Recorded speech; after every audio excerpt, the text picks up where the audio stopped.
Alangkah indahnya nasihat seorang ulama besar dari Makkah bernama Sayyid Muhammad Alawi Al-Maliki, gurunya para ulama Indonesia pada masanya. Beliau mengatakan, ar-rajulu idza tasa'a ilmuhu ittasa'a sadruhu.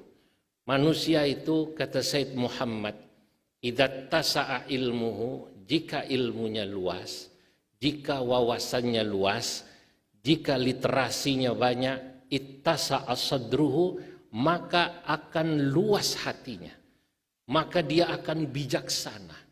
Dan jika dia sudah bijaksana, wa qalla inkaruhu 'alan nas, orang yang banyak ilmunya, banyak bacaannya, sedikit sekali dia akan ingkar kepada orang yang berbeda dengannya.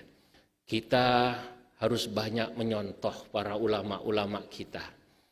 Kami yang dibesarkan di pesantren sangat bersyukur mendapatkan ilmu langsung daripada ulama yang ilmunya bahrun bila sahil, laksana laut tanpa tepi.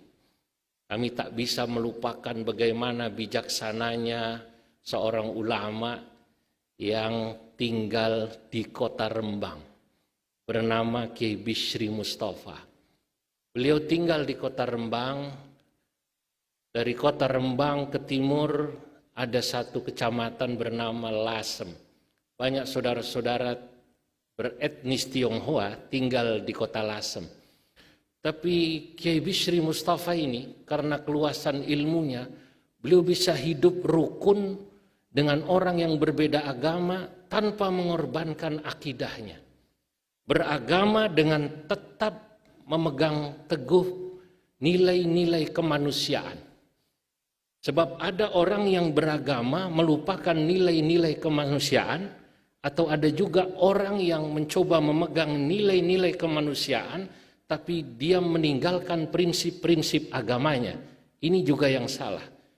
Pak Kiai Bishri Mustafa tidak. Satu ketika datang seorang non-muslim dari etnis Tionghoa ke rumah beliau, bercerita tentang ayahnya yang wafat. Pak Kiai, alangkah gembiranya saya jika Pak Kiai berkenan datang ke rumah saya, apalagi sembahyang di rumah saya. Pak Kiai Bishri Mustafa dengan keluasan ilmunya menjawab, baik, sebut saja namanya Acong, baik Cong, saya datang, saya akan sembahyang. Saudara-saudara para hadirin yang dimuliakan Allah, bayangkan jika Pak Kiai ini bacaannya kurang luas, mungkin beliau akan menjawab, tidak bisa, kamu beda agama dengan saya, lakum dinukum waliyadin. Tapi beliau tidak, beliau bilang saya akan datang.